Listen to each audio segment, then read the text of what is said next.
বিক্রি করেছি, একজন ইহুদি খরিদ করেছেন, বিনিময়ে আপনার কিনা চাদর, আপনার খাবার কিনে বাড়িতে নিয়ে এসেছেন। বাবা রুটি বানিয়েছেন, নিজে স্বামীকে খাইয়েছেন, নিজে খেয়েছেন, বাচ্চাদেরকে খাইয়েছেন। সোনা মালিক আমার, রাত যখন গভীর হয়েছে, ইহুদির বাড়িতে এবার আপনার কিনা আল্লাহ পাকের কেমন কুদরত চালু হয়েছে দেখুন। এরকম সুবহানাল্লাহ। বাবাজি আমার, ইহুদির ঘুম ভেঙে গেল, সঙ্গে সঙ্গে আপনার কেনা চলে গেছে আপনার ঘরে আলো দেখে, দরজাটা খুলে ভিতরে যায় চলে। বাবা ঘর আলো আলো আলো আলো হয়ে আছে। যুবক আমার বাইরে এসেছেন, স্বামীকে এসে ডাক দিয়েছে, ওগো আমার স্বামী, ওগো আমার জীবন সাথী, কি ব্যাপার? এই ঘরে তো কোনো আলো দেখি না, কিন্তু একটা দেখতেছি, একটা চাদর থেকে আলো আসতেছি, ঘরটা অন্ধকার আলো হয়ে আছে। ব্যাপারটা তো বুঝে আসে না। হাজরাতে রাসূল কারীম উপর থেকে চাদর বিক্রি করে গেছেন। গো বিবি, আমি চাদরের কথা তোমায় বলতে ভুলে গেছি। এই চাদরটা আমি আজ খরিদ করে নিয়ে এসেছি। ও গো স্বামী, এই চাদরটা অতি দামি। আমি জানি রাসূল পাকের কন্যা ফাতেমা তুজহরা সালামুল্লাহি আলাইহা চাদর মোবারক, এই চাদরের সম্মান করার ক্ষমতা আমাদের নাই। সুবহানাল্লাহ, সুবহানাল্লাহ। যা ওগো স্বামী আমার, এই চাদরটা যদি আরো রাখা হয় তাহলে হয়তো আমাদের প্রতি গজব নাজিল হতে পারে। চাদরটা বিক্রি করে আপনি ফেরত দিয়ে আসুন। চাদরটা আপনি খরিদ করেছেন ঠিকই আছে, বিনিময়ে আপনি অর্থ দিয়েছেন ঠিক আছে, কিন্তু ওগো স্বামী যদি বাঁচতে চান তাহলে চাদরটা ফেরত দিয়ে আসুন।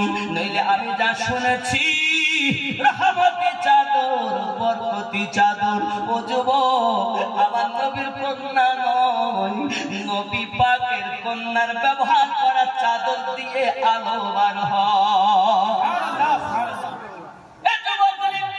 ওই নবী পাকের কন্যাদের সাথে যারা জীবন মিশাইতে পারে, হাসান হোসেন পাকের সঙ্গে যারা জীবন মিলাইতে পারে, তাদের ভিতরটা আলো হইয়া যায়। সুবহানাল্লাহ, সুবহানাল্লাহ।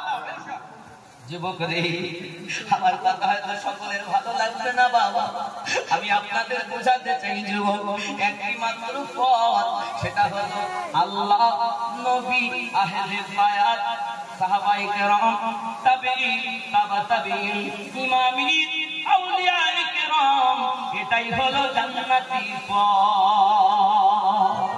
বেশক বেশক, বাকি সব পথ ভ্রান্ত।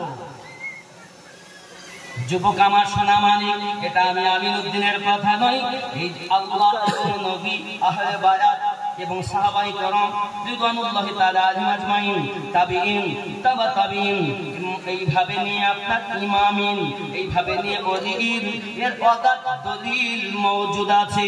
বাবা আমার, আমরা সুন্নিরা অগাধ দলিলের বিশ্বাসী নয়, আমরা এতটুকু বিশ্বাস করি, আল্লাহর যারা হয়ে গেছে আমরা তাদের হয়ে গেছি। সুবহানাল্লাহ, ঠিক নেই?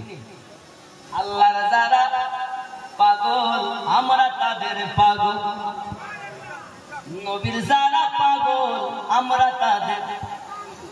আব্বাজি সোনা মানিক, এইরকম ভাবে পৃথিবীর জমিনে আপনার আমার যদি জীবনটা গঠন করা যায়, ইহ জগতে লাভ হবে, পর জগতে লাভ হবে।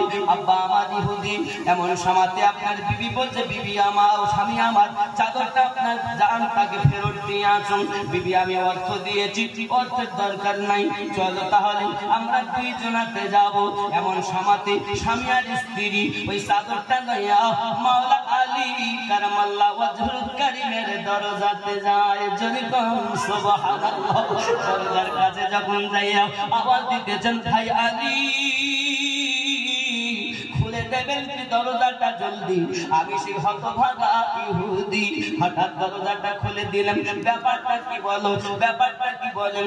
বলে, ও আলী, চাদরটা আপনি ফেরত নিন, চাদরটা আপনি নিয়ে নেন, বিনিময়ে অর্থ আমি ব্যয় করে ফেলেছি, আমার অর্থের দরকার নাই, আমাকে চাদরটা ফেরত নিয়ে আমাকে মাপ দিয়ে দেন।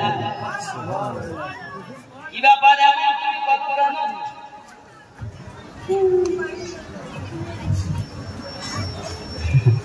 অনেক ফরমাইশ, অনেক জোরে বলেন না সুবহানাল্লাহ। 11টা 11:30 रात में कैसे अब आमद तूफान में उठाने से क्या फायदा, दो ही हर्फ काफी है अगर कुछ असर हो। লাবনা সামত বর্ণনা দিয়ে কোনো লাভ নাই, দুটো অক্ষর যথেষ্ট যদি কিছু আসর হয়, ঠিক নেই? তা আমাদের তা পুরাতন আসর হয়ে রয়েছে নাকি? পুরাতন আসর কি আসর? আমাদের অন্তরে শয়তান বাস করে, ঠিক না বল?